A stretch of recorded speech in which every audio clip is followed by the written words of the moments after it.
Boa noite, meus amigos do nosso canal Escola Teológica Católica.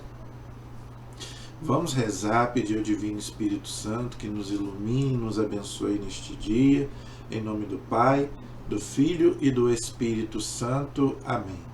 Vinde, Espírito Santo, enchei os corações dos vossos fiéis, acendei neles o fogo do vosso amor. Enviai, Senhor, o teu Santo Espírito, e tudo será criado, e renovareis a face da terra. Oremos. Ó Deus, que instruíste os corações dos vossos fiéis, com a luz do Espírito Santo, fazei que apreciemos retamente todas as coisas, segundo o mesmo Espírito, e gozemos sempre da sua consolação. Por Cristo Senhor nosso. Amém. Que a Virgem Santíssima, Mãe da Igreja e nossa Mãe, interceda por nós. Ave Maria, cheia de graça, o Senhor é convosco. Bendita sois vós entre as mulheres, e bendito é o fruto do vosso ventre, Jesus. Santa Maria, Mãe de Deus, rogai por nós, pecadores, agora e na hora de nossa morte. Amém. Glória ao Pai, ao Filho e ao Espírito Santo, como era no princípio, agora e sempre. Amém. Ó meu Jesus, perdoai-nos, livrai-nos do fogo do inferno, levai as almas todas para o céu, e socorrei principalmente as que mais precisarem da vossa misericórdia. Jesus, manso e humilde de coração, fazei o nosso coração semelhante ao vosso. Em nome do Pai, do Filho e do Espírito Santo. Amém. Muito boa noite, espero que todos estejam bem, na paz de nosso Senhor Jesus Cristo. Vamos em frente, vamos gravar o nosso vídeo de hoje. Mas antes, eu peço a vocês que se inscrevam no nosso canal. Tá? Por favor, me ajude a evangelizar, né, a que esse canal chegue a mais pessoas. Deixe o seu like, o seu comentário, dúvidas, perguntas, né, e divulgue, nos ajude a divulgar esse canal. Tá? Nós estamos ensinando a doutrina católica, né, o catecismo da igreja, nós estamos ensinando o catecismo, né, e a igreja pede para que nós católicos estudemos o catecismo, principalmente nós que trabalhamos na igreja. Nós que somos catequistas, nós que somos de grupo, de oração, não é? A gente que nós leigos precisamos, gente, ler e estudar o catecismo. Não é só os padres, não. Nós leigos também precisamos. Quando o Papa aprovou esse catecismo, ele falou que esse catecismo é a regra de fé para todos os católicos. Tá? Então não tem exceção para ninguém, porque aqui está a nossa doutrina, tudo aquilo que nós cremos, que está na Sagrada Escritura, que está na Sagrada Tradição e que o magistério da igreja interpreta para nós. Ok? Graças a Deus nós já estamos aí estudando o terceiro sacramento. Nós já estudamos o batismo, já estudamos o crisma e agora estamos estudando a Eucaristia, que para a igreja, gente, é o maior sacramento. Por quê? Porque é o próprio Jesus, corpo, sangue, alma e divindade. Então nós vimos na aula passada, né, alguns nomes que a Eucaristia recebe, né? Então nós vimos aí que ela possui vários nomes. Tá? Hoje nós paramos no 1332. Hoje nós vamos para o 1333, 1333, página 367 do nosso Catecismo Amarelinho, se você quiser me acompanhar. O título é A Eucaristia na Economia da Salvação. Então, vamos ver agora a parte teológica do sacramento da Eucaristia.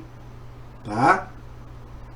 Tudo aquilo que está na Sagrada Escritura e na Sagrada Tradição da Igreja sobre a Eucaristia. Tá? Então, gente, os 7 sacramentos, a Igreja não inventou nada. Tá? Está lá na Sagrada Escritura e está na Sagrada Tradição da Igreja. Claro que você não vai encontrar na Bíblia, né, que os sacramentos são 7.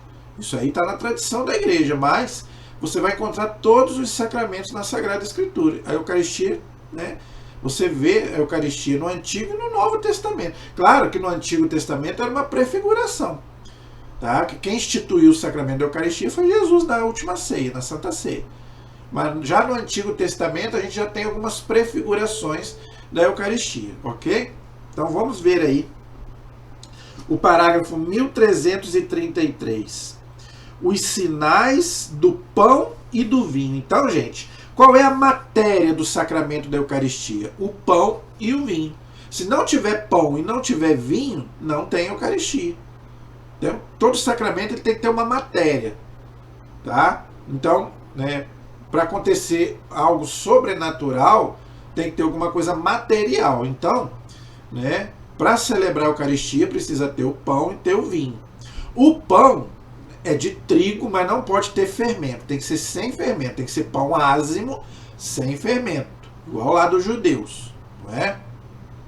O vinho tem que ser puro. Não pode colocar nada no vinho.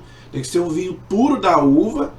Não é? Como era o vinho da videira lá, igual Jesus fez na última ceia. Não pode misturar nada. Pode ser vinho tinto ou pode ser vinho branco, mas a igreja prefere o tinto. Não é? Então vamos aí ver o que o catecismo nos ensina sobre isso, sobre o pão e o vinho, os sinais do pão e do vinho. Encontram-se no cerne da celebração da Eucaristia, cerne quer dizer, né, o principal, vamos dizer assim, né? Sem eles, né, não tem Eucaristia, como eu já expliquei.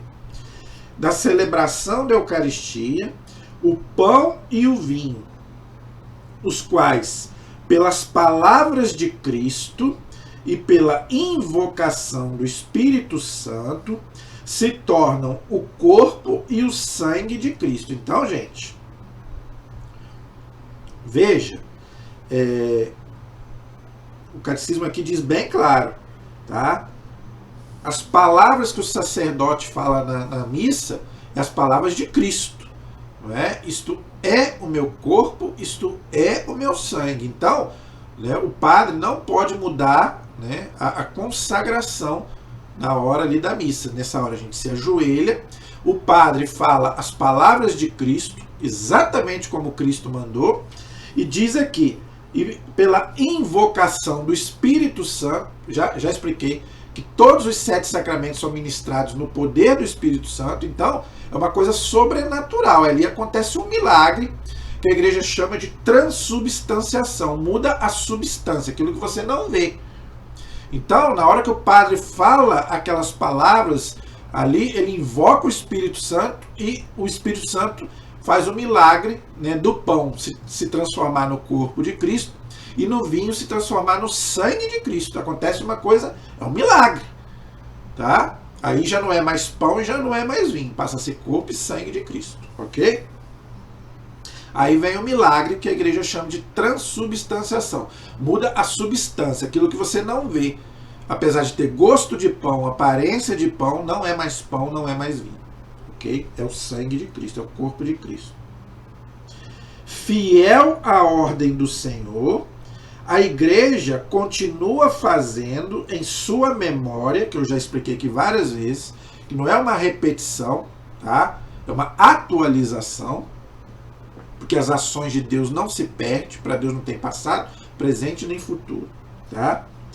Então a igreja continua fazendo em sua memória, porque Jesus mandou fazer isso em memória de mim, até a sua volta gloriosa, o que ele fez na véspera de sua paixão. Tomou o pão, tomou o cálice cheio de vinho, ao se tornarem misteriosamente o corpo e sangue de Cristo. É um mistério. Ninguém vai entender a Eucaristia, gente. Como que Deus está num pedaço de pão e num cálice de vinho? Deus que é o absoluto, o Senhor do universo. Ele se faz um pedaço de pão e ele está ali no vinho. É Jesus, né? E é Deus, né? É a Santíssima Trindade, porque elas não se separam. Então a gente comunga Jesus e comunga a Santíssima Trindade. Entendeu? É um mistério, ninguém vai entender isso. É o maior mistério que existe. Tá? Misteriosamente o corpo e sangue de Cristo, os sinais do pão e do vinho continuam a significar também a bondade da criação. Assim, no ofertório, damos graças ao Criador pelo pão e pelo vinho. Olha que coisa bonita. Então, está no Salmo 104, versículos de 13 a 15. Então, ali o sacerdote, né, oferece, né, o sangue de Cristo, o corpo de Cristo, não é? Para quê? Para a nossa redenção, para a nossa salvação, que começou lá na criação do mundo, tá? Isso é muito bonito. É o que fala aqui, tá? Continuam a significar a bondade da criação, tá? Fruto do trabalho do homem, mas antes fruto da terra e da videira, dons do Criador.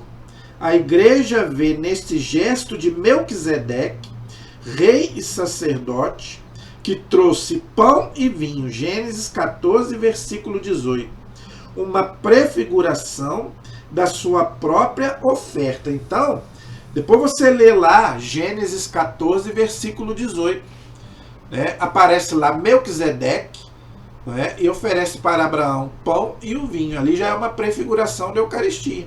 Então, gente, o Antigo Testamento ele já prefigura muitos textos, né, da Eucaristia. Então, leia lá, depois você vai ver. Gênesis 14, 18. Esse Melquisedeque, gente, ele era também uma prefiguração de Cristo. Tanto que a carta aos Hebreus fala o quê? Jesus é sacerdote segundo a ordem de Melquisedeque. Então, assim como Melquisedeque levou pão e vinho para Abraão, Jesus também, na última ceia, não é? Se ofereceu, então, pão e vinho que vai se transformar no seu corpo e no seu sangue. Então, gente, tudo no Antigo Testamento, né, nós temos que ler já visando o Novo. É uma preparação e uma prefiguração para o Novo Testamento, ok? Mas tem mais coisas, tem mais. Esse é o parágrafo 1303. Agora o 1333, desculpa. Eu achei bonito aqui, né, que ele fala, né, que o vinho e o pão é fruto do trabalho do homem, não é? Então, gente, por isso que o trabalho é uma coisa muito importante. Porque o homem trabalha, nos dá o pão, nos dá o vinho, que vai se transformar no corpo de Cristo. Por isso que a igreja ensina que o trabalho é uma coisa que santifica. Se não fosse o trabalho de alguém, a gente não tinha o pão e o vinho, não tinha a Eucaristia. Então, por isso que o catecismo aqui também agradece a Deus, né? Porque Deus nos dá a graça, né? Dá ao homem a graça de poder trabalhar para depois, né, virar a Eucaristia, né? De se transformar na Eucaristia. Parágrafo 1334 agora. Na antiga aliança, ou seja, no Antigo Testamento, o pão e o vinho são oferecidos em sacrifício entre as primícias da terra, em sinal de reconhecimento ao Criador, tá vendo? Então, gente, Deus é o Criador de todas as coisas. Então, nós temos que louvar a Deus também por tudo aquilo que Ele nos dá. Então, agradeça, não é? Tudo que você for fazer, né? São Paulo diz, tudo que você for fazer, dai graças, não é? Quando você for se alimentar, reze, peça a Deus por aquele alimento que Ele botou na tua mesa e para que nunca falte nem para você e nem para outras pessoas. Não seja egoísta. Tem gente que é muito egoísta, só quer para ele. Senhor, que nunca nos falte o pão de cada dia, né, nem para mim, nem para minha família e nem para ninguém. Não é? Todos somos irmãos. Então, quando a gente pede para todos, a graça vem para todos. Quando pede só para nós, a graça não vem, porque aí é egoísmo. Não é? Mas eles recebem também um novo significado no contexto do Êxodo. Então, gente, o livro do Êxodo, ele fala bastante também da prefiguração da Eucaristia, tá? Os pães ázimos, ou seja, sem fermento, pão ázimo quer dizer sem fermento, ok? Que Israel come cada ano na Páscoa, comemoram a pressa da partida libertadora do Egito, a recordação do maná do deserto, há de lembrar sempre a Israel que ele vive do pão da palavra de Deus. Isso está lá em Deuteronômio, capítulo 8, versículo 3. Então, aquele maná que caiu do deserto, não é? Aquele pão que eles comiam, era a prefiguração da Eucaristia, não é? Então, gente, o próprio Jesus diz, aquele maná não é o verdadeiro pão do céu. Eu sou o verdadeiro pão do céu. E agora é a minha carne para a salvação do mundo. Não é? Quem come minha carne e bebe meu sangue permanece em mim e eu nele. Eu ressuscitarei no último dia. O meu corpo, o meu corpo é verdadeiramente uma comida e o meu sangue é verdadeiramente uma bebida. Então, gente, está falando de Eucaristia. Tá? Então, gente, aquilo ali no Antigo Testamento era uma prefiguração, né, do verdadeiro pão que é Jesus. Ok? Então, depois você vai lá. Deuteronômio, capítulo 8, versículo 3. Né? Lá no Antigo Testamento já era uma preparação para a Páscoa dos judeus, a libertação do Egito. Para nós é a libertação do pecado. Né? A nossa Páscoa é Jesus que se dá na cruz, que, né, nós renovamos em toda a missa, atualizamos. Né? E ali o corpo de Cristo vai ser oferecido em sacrifício. Já não há mais derramamento de sangue. Não é? Mas para a gente poder o quê? Receber Jesus, não é? E ali a gente ter a graça, não é? Da gente participar daquela redenção que Jesus nos trouxe. Por isso que Jesus instituiu esse sacramento. E aqui ele fala uma coisa muito bonita. Para lembrar a Israel que, né, o povo deve viver do pão da palavra de Deus. Então, gente, a Eucaristia ela está unida à palavra de Deus, à Bíblia. Por isso que a missa é meia hora liturgia da palavra, a primeira meia hora é liturgia da palavra e a segunda parte é liturgia eucarística. Para você receber a Eucaristia, primeiro você tem que se alimentar da palavra de Deus. Porque Jesus disse, nem só de pão vive o homem. Não é? E Jesus fala através da palavra de Deus também. Então, olha como que a igreja é sábia, gente. A igreja, eu vou ser sincero para você, eu fico encantado com isso. A igreja, né, ela é tão sábia que ela colocou para nós, né, meia hora para a gente meditar a palavra de Deus e meia hora para a gente poder, né, receber a comunhão. Né? Aí tem a oração eucarística e depois nós vamos receber Jesus Eucarístico, quem pode, né? Então, gente, é uma maravilha, né? Graças a Deus, louvado seja Deus. Isso só tem na Igreja Católica. Não tem Eucaristia nas outras religiões e nem nos irmãos protestantes. Né? Então, só existe Eucaristia na Igreja Católica. Ok? Então, se você abandonar a igreja, você vai perder tudo isso. Finalmente, o pão de todos os dias é o fruto da terra prometida, penhor da fidelidade de Deus às suas promessas. Então, Deus é fiel. Assim como Deus prometeu lá a terra prometida para eles, né, se eles comessem a Páscoa, Jesus fala a mesma coisa na Eucaristia. Aquele que come, eu ressuscitarei no último dia. Promessa de Jesus, tá vendo? O cálice da bênção. Olha como que São Paulo se refere ao corpo e sangue de Cristo. O cálice da bênção, 1 Coríntios 10, 16. Anote esses textos, gente, para vocês lerem depois, ok? Tá tudo lá na Sagrada Escritura. Então, São Paulo já no primeiro século já celebrava a missa. Igualzinho como Jesus mandou. Atos 20, versículo 7, diz que ele celebrava a missa no primeiro dia da semana, que é o domingo. Por isso que dia de domingo é obrigatório a missa. Ok? É a Eucaristia.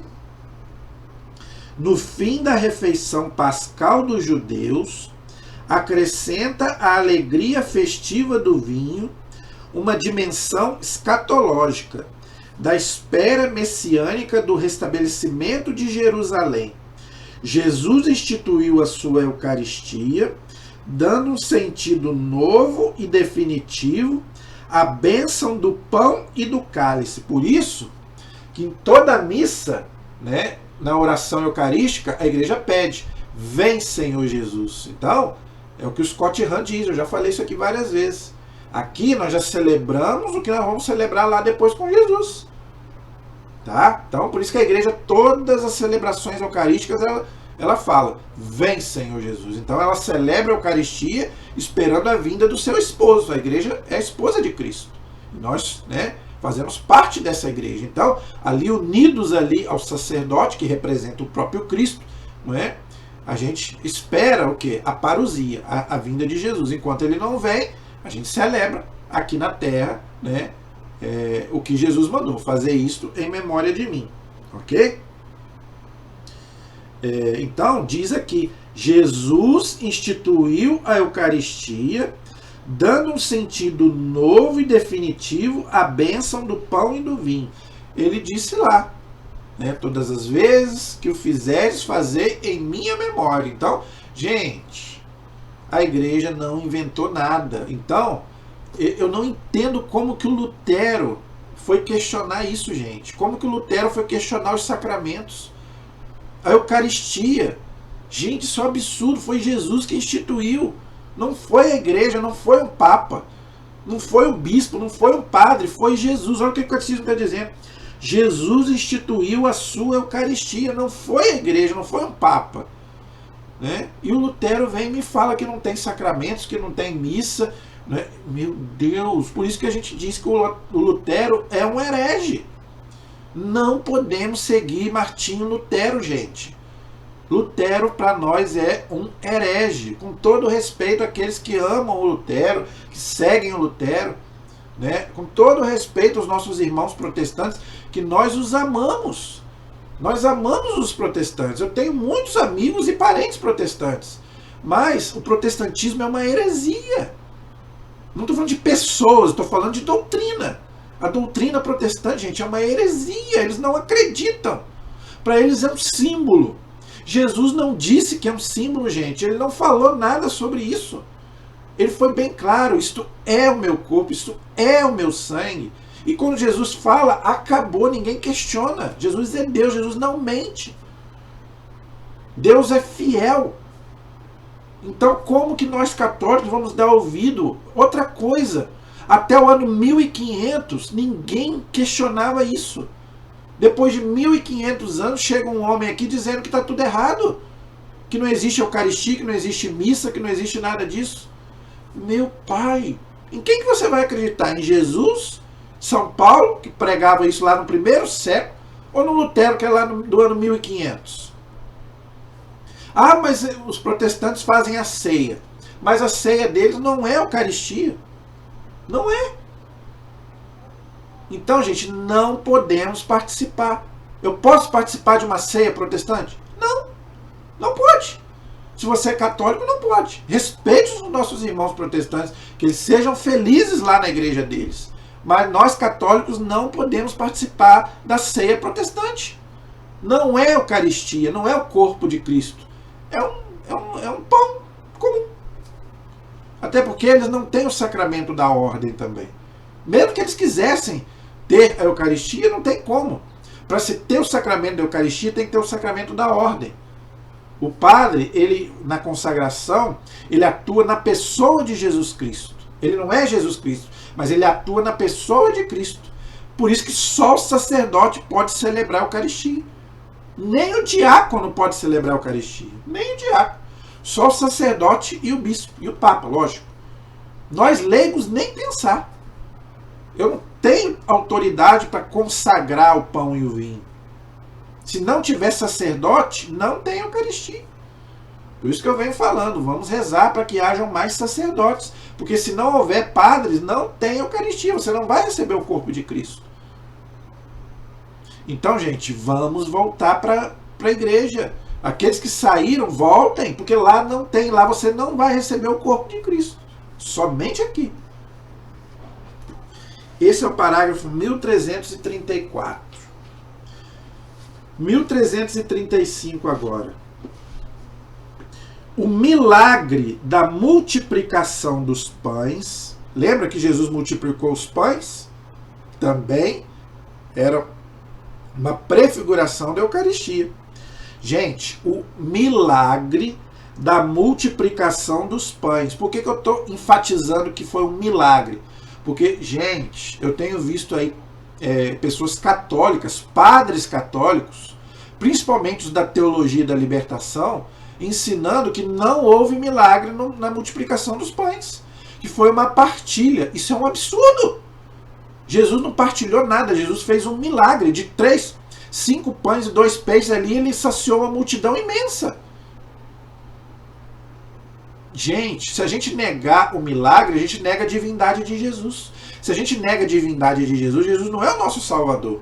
É um mero homem, é um homem qualquer.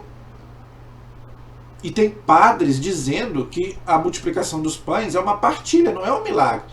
Aí você vê com quem você quer acreditar. Por isso, gente, que a teologia da libertação é a pior heresia da igreja. Isso aí não sou eu que estou dizendo, é o Papa Bento XVI quem falou. Por que muita gente não gosta do Papa Bento XVI? Esses da teologia da libertação. Detesta o Papa Bento. Porque ele falava a verdade. Ele metia o dedo lá e falava a verdade. E tem gente que não gosta de ouvir a verdade. Infelizmente, tem padres da teologia da libertação na igreja? Tem. Tem bispos da teologia da libertação da igreja? Tem. A gente sabe que tem. E ficam negando o milagre. Olha o que o catecismo está dizendo, gente. Enfatiza aí. 1335, vou ler de novo. O milagre da multiplicação dos pães foi um milagre. Então, se você ouviu algum padre falar que não houve milagre, que houve partilha, não siga esse padre. Pode ser até bispo. Com todo respeito. Eu não falo o nome de nenhum deles aqui.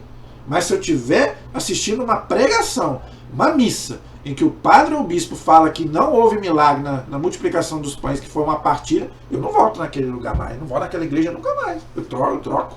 Eu vou para outra igreja. Gente, isso é uma heresia. Heresia. Olha o que está dizendo aqui. O milagre da multiplicação dos pães. Jesus multiplicou os pães para saciar aquele povo. Quando o Senhor proferiu a bênção, partiu e distribuiu os pães a seus discípulos para alimentar a multidão que não tinha o que comer. Como é que era a partilha? Como é que ele ia partilhar se ele tinha ali 2 pães e 5 peixes? Tá? Para alimentar a multidão, prefigura a superabundância deste único pão de sua Eucaristia. Leia lá o texto, depois você lê. Mateus capítulo 14, versículos 13 a 21, e Mateus 15, versículos 32 a 39. Vou repetir.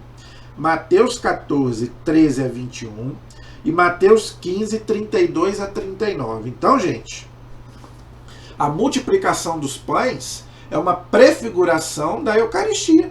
De um único pão, Jesus matou a fome de muitos. Então, na Eucaristia, de um único pão que é Jesus, ele nos alimenta, aquela multidão de gente ali. Aí agora é espiritual. Ali na Santa Missa, na Eucaristia, é uma coisa espiritual. Não é? Aquele pão, não é? Aquele vinho, não é? Vai alimentar aquele povo ali espiritualmente. Então, eu vou receber Jesus no meu corpo, na minha alma, e aquilo ali vai me alimentar, né, espiritualmente, muito mais fisicamente também, mas muito mais espiritualmente, tá? Então, gente, não podemos negar o milagre da multiplicação dos pães, ok? O sinal da água transformada em vinho, outra prefiguração da Eucaristia, tá? Em Caná, tá lá em João capítulo 2, a pedido de Maria, já anuncia a hora da glorificação de Jesus. Manifesta a realização da ceia, das bodas do reino do Pai, onde os fiéis beberão o vinho novo. Isso está lá em Marcos capítulo 14, versículo 25. Transformado no sangue de Cristo. Então, gente, Jesus diz bem claro, aquele que come a minha carne e bebe o meu sangue já está se preparando para quando a gente se encontrar lá no céu. Ok? Então a gente já participa aqui daquilo que nós vamos celebrar lá com Jesus. Não é? Então isso é muito bonito, gente. Esse é o parágrafo 1335.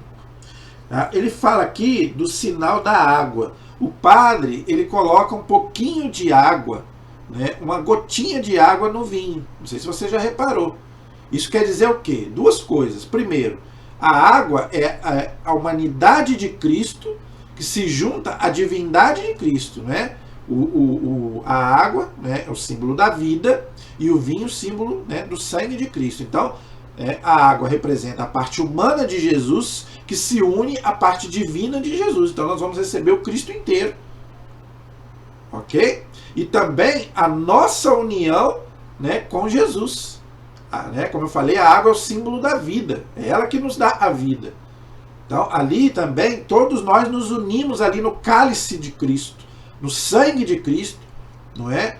Então, ali como se a gente estivesse ali no Calvário, oferecendo Jesus, igual fez Nossa Senhora lá na cruz. O que Nossa Senhora fez na cruz? Ela estava ali de pé, oferecendo Jesus para a nossa redenção. Não é? Então, a mesma coisa acontece ali, quando o padre coloca aquela gotinha de água, né, no cálice, ok? Esse é o parágrafo 1335. Agora vamos para o 1336. O primeiro anúncio da Eucaristia dividiu os discípulos, assim como o anúncio da paixão os escandalizou. Essa palavra é dura. Quem pode escutá-la? João 6,60. Gente, leia o capítulo 6 do Evangelho de São João. Ali você vai ter um tratado da verdadeira doutrina sobre a Eucaristia. Gente, os discípulos queriam ir embora. As pessoas queriam ir embora. Os discípulos não, as pessoas queriam ir embora. Aí Jesus perguntou para os discípulos, vocês não querem ir embora também não? Então, gente, por quê? Porque eles não acreditaram quando Jesus falou que ia dar a carne dele, que ia dar o sangue dele. Então, gente, a Eucaristia ou é 8 e 80. Ou você crê ou você não crê. Se você não acredita, não vai ter as bênçãos de Deus. Mas se você crê, você vai ter as bênçãos de Deus. Então, por que ele diz aqui que é uma coisa, essa palavra é dura? Por quê? Porque é um milagre. É o que eu estou falando. Como que Jesus vai estar num pedacinho de pão? Mas ele disse. E ele não mente. João 6,60. A Eucaristia e a cruz são pedras de tropeço. É verdade. É verdade. Então, gente, a Eucaristia e a cruz são pedras de tropeço. Por quê? Por isso que ninguém acredita. Não é? É verdade. É o mesmo mistério. E ele não cessa de ser ocasião de divisão. Olha aí o que eu falei do protestantismo. O Lutero não acreditou, dividiu a igreja. E tem muita gente que não acredita e vai embora da igreja. Mas a igreja continua firme. E a igreja vai continuar pregando isso até Jesus voltar, porque a igreja não mente. Jesus Cristo não mente. A igreja é o corpo de Cristo. A igreja sempre pregou a mesma coisa. Jesus está presente, corpo, sangue, alma e divindade naquele pedacinho de pão e naquele cálice de vinho. Agora, se você não acredita, a igreja vai continuar celebrando. Não é? Você gostando ou não, ela vai continuar celebrando. Porque a fé não é minha, a fé é da igreja, a fé é de Jesus Cristo, e Jesus Cristo é Deus. Ok? Então, o catecismo diz aqui, a Eucaristia é ocasião de divisão. Vós também quereis ir embora? Jesus falando, João 6,67. Esta pergunta do Senhor ressoa através dos séculos como convite de seu amor a descobrir que só Ele tem as palavras de vida eterna. João 6,68. E que acolher na fé o dom de sua Eucaristia é acolher a Ele mesmo. Então Jesus não volta atrás. Jesus, gente, ele não volta atrás. E a igreja também não volta atrás. É por isso que as pessoas têm bronca da igreja. Por que as pessoas falam mal da igreja? Porque querem que a igreja muda. A igreja não vai mudar por sua causa, nem por minha causa. Gente, você já pensou se a igreja for mudar por cada um que pensa diferente? Vamos para os católicos. Somos quase 2 bilhões de católicos. Imagine se cada um for pregar alguma coisa sobre a Eucaristia. Um fala que acredita, outro fala que não acredita. Imagine se a igreja for dar ouvido a todo mundo. Então não. A igreja tem que ter uma doutrina. Agora, se você não aceita, aí você tem liberdade. Deus te dá liberdade. Agora a igreja não vai voltar. Aquilo que é dogma de fé, aquilo que é uma verdade de fé, repare isso. Repare isso que você vai... Aí, ou você vai ser católico ou você vai sair da igreja. Quanto mais eu estudo isso, mais eu sou católico. A igreja nunca mudou uma vírgula de doutrina. Nunca mudou. Mudou coisas pastorais. A igreja sempre ensinou as mesmas doutrinas há 2000 anos e vai continuar ensinando até Jesus voltar. Aquilo que é verdade não muda, meu amigo. Muda aquilo que é mentira. O que é mentira tem que mudar. Agora a verdade não, a verdade liberta. Jesus disse isso. E Jesus Cristo não mente, Deus não mente. Deus não é homem para mentir. Tá? Então a gente tem que fazer o quê? Acolher, acreditar, dentro da nossa liberdade. É o que diz aqui o catecismo. Então, em relação à Eucaristia, gente, não tem meio termo. Ou você crê, ou você não crê. Ok? Esse é o parágrafo 1336. Agora vamos para o 1337. A instituição da Eucaristia. Quando é que a Eucaristia foi instituída? Nós vimos as prefigurações. Não é? Começa lá no Antigo Testamento, com Melquisedeque, com o maná do deserto, não é? Com o pão lá que os judeus comiam. Não é? Então nós vimos aí as prefigurações. Agora nós vamos ver a instituição. Agora vamos, né, ver quando realmente que Jesus instituiu a Eucaristia.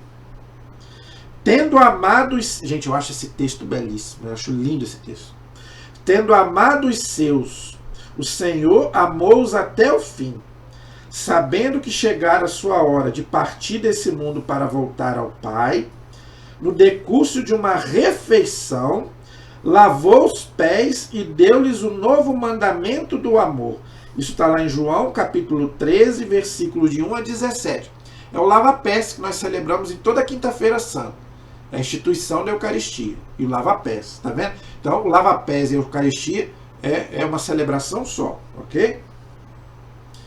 Para deixar-lhes uma garantia deste amor, quem ama quer estar junto com o outro, por isso que Jesus se faz pão. Não é? Para nunca afastar-se dos seus. Olha que coisa bonita. Por que Jesus está na Eucaristia? Porque ele quer estar junto conosco, ele não quer se afastar de nós. Para fazê-los participantes de sua Páscoa. Para a gente participar da Páscoa. Né? Da verdadeira Páscoa, que é ele próprio. É o próprio Jesus. Então quando você comunga, você está participando da Páscoa. Não é? De forma agora completa. Não é? Instituiu a Eucaristia como memória, já expliquei várias vezes, não é? De sua morte e de sua ressurreição. Por isso que na Sexta-feira Santa não tem missa. Porque nesse dia a gente celebra só a morte de Cristo. É o único dia do ano que não tem missa. E ordenou aos seus discípulos, apóstolos eram os 12, discípulos eram aqueles 72. Ordenou a seus apóstolos, que é a igreja. Os apóstolos, gente, representa a igreja. Pedro, o Papa. Os apóstolos, os bispos de hoje. Que a celebrassem até a sua volta. Então é uma ordem de Jesus. Por isso que a igreja tem que celebrar a missa todo dia. Constituindo-se, então, sacerdotes do Novo Testamento. Então, isso quem falou foi o Concílio de Trento, para combater o senhor Lutero, que falava que não tinha sacramento, que não tinha nada. Não tinha Eucaristia, não tinha missa, não tinha nada. Não tinha Papa, não tinha nada disso. Então a igreja fez o Concílio de Trento para combater a heresia de Lutero. Porque Jesus é quem mandou celebrar a missa, a Eucaristia. E ele próprio instituiu a Eucaristia e o sacerdócio. E constituiu os apóstolos sacerdotes do Novo Testamento. Os apóstolos deixaram sucessores, é o que a igreja chama de sucessão apostólica, para poder celebrar a Eucaristia. É o que a igreja faz há 2000 anos. Então, por isso que eu já venho falando. Somente o sacerdote pode celebrar a Eucaristia. Ninguém mais. Os leigos não podem e nem o diácono. Tem que ser sacerdote, bispo ou papa. Ok? Esse é o parágrafo 1337. O 1338 diz assim: os três evangelhos sinóticos, ou seja, Mateus, Marcos e Lucas, ok? Porque eles são parecidos, ok? E São Paulo, os três evangelhos sinóticos e São Paulo nos transmitiram o relato da instituição da Eucaristia. Então, gente, está lá na Bíblia. Eu não entendo se o Lutero só acreditava na Bíblia, mas acreditava na conveniência dele. E quando não era conveniente, aí não. Inclusive ele chamou o texto a carta de Tiago de epístola de palha. Ele não gostava da carta de Tiago porque falava das obras. Ele achava que a salvação era só na fé. Então, gente, ele acreditava só na Bíblia, mas do jeito dele, né? É o que acontece hoje com essas seitas aí, né? Interpreta a Bíblia do jeito deles, eles não querem ouvir a verdade, eles querem pregar de acordo com a conveniência deles. Mas diz aqui bem claro, os 3 evangelhos sinóticos, Mateus, Marcos e Lucas, e São Paulo, nos transmitiram o relato da instituição da Eucaristia. Por sua vez, São João nos relata as palavras de Jesus na sinagoga de Cafarnaum, no capítulo 6 do evangelho dele, que é um tratado da Eucaristia, gente. Quem lê o capítulo 6 e não acreditar na Eucaristia não vai acreditar nunca. Porque Jesus ali é bem claro. Tá? Palavras que preparam a instituição da Eucaristia. Cristo designa-se como o pão da vida descido do céu. João capítulo 6, depois você lê lá. Então, gente, Jesus é quem falou, não foi a igreja. Eu sou o pão vivo que desceu do céu. Foi ele quem disse, não foi a igreja, não foi o Papa. A igreja simplesmente ela continua pregando e celebrando a mesma Eucaristia que Jesus celebrou com os apóstolos. Gente, a mesma ceia que Jesus celebrou na Quinta-feira Santa, nós celebramos em toda a missa. É a mesma coisa, não mudou nada, até as palavras são a mesma. Não acredita quem não quer. Aí, gente, é o que nós chamamos de ignorância. Tá? Ou a pessoa se faz de bobo, porque não é possível que vendo esses sinais que Jesus deixou através da igreja, por isso que a igreja ensina. Se você conhece a verdade, mas você não aceita, você pode perder a salvação. É diferente daquele que não sabe, que é ignorante. Aí tudo bem. Mas se você sabe disso, que ali na igreja católica tem Jesus vivo na Eucaristia, e você, mesmo assim, você não quer receber por conta própria, você pode perder sua salvação. A igreja ensina isso. Tá? Então, gente, é um perigo o católico que abandona a igreja para ir para as outras religiões, assim, que sabe, né? Que sabe que não pode. Não é? Eu vou tirar por mim. Se de hoje para amanhã você me vê, né, abandonar a igreja e ir para outra religião, eu posso perder minha salvação. Porque eu conheço a verdade. Eu sei qual é a verdade. Eu aprendi qual é a verdade. Tá? Mas eu jamais farei isso. Deus me livre. Deus tire a minha vida. Se eu renegar a minha fé. Deus me livre. Né? Deus me leve antes. Entendeu? Não, eu quero, como Santa Teresa d'Ávila, nessa fé viver, nessa fé eu nasci, nessa fé eu quero viver e quero morrer. Né? Não troco, como diz o Padre Zezinho naquela música, né? Não troco a minha fé por outra fé. Pode todo mundo da minha família abandonar a fé, mas eu não abandono. Eu continuo fiel à minha fé. Esse é o parágrafo 1338. 1339. Jesus escolheu o tempo da Páscoa para realizar o que tinha anunciado em Cafarnaum, dar a seus discípulos o seu corpo e o seu sangue. Tá? Veio o dia dos ázimos, era a Páscoa dos judeus. Então Jesus quis celebrar a Eucaristia na Páscoa dos judeus. Ok? Quando devia ser imolada a Páscoa. Jesus enviou então Pedro e João, dizendo: Ide, preparai-vos a Páscoa para comermos. Isso, gente, é na Quinta-feira Santa. Então Jesus instituiu a Eucaristia na Quinta-feira Santa. E o sacerdócio. Fazer isso em memória de mim. Tá? Eles foram e prepararam a Páscoa.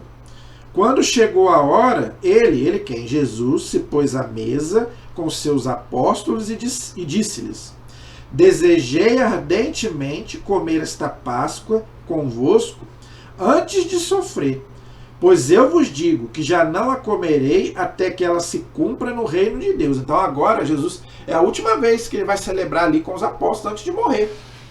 Não é?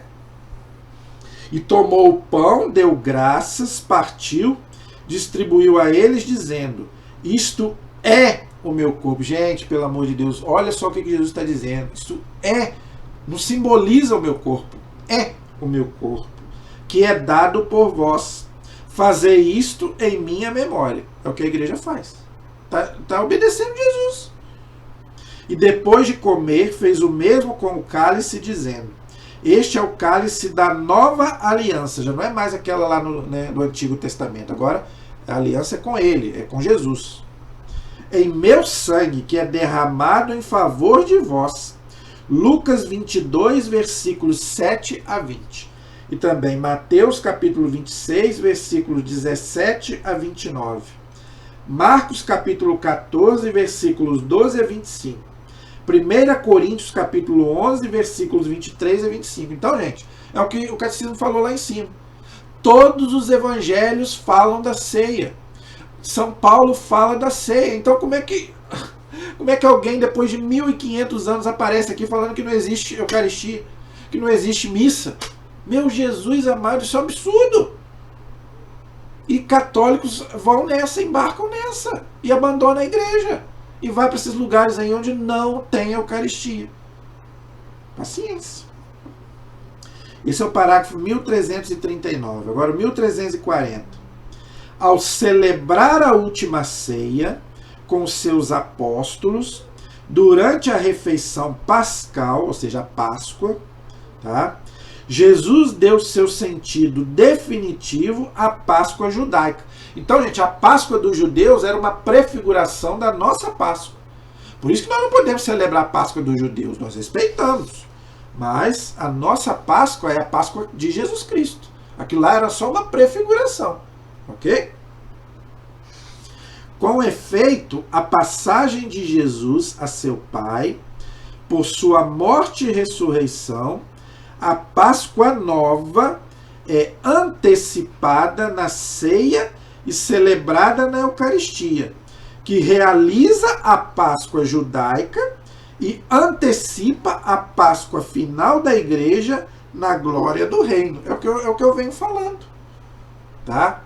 Então, gente, ali na Eucaristia, na missa, quando a gente está celebrando aquilo ali, né, junto com o sacerdote que representa Jesus, né, e todos nós unidos ali, nós estamos dando sentido à Páscoa judaica, porque a igreja é sucessora de Israel, né? Então nós não celebramos mais a Páscoa dos judeus, nós agora celebramos a Páscoa cristã, em toda a missa.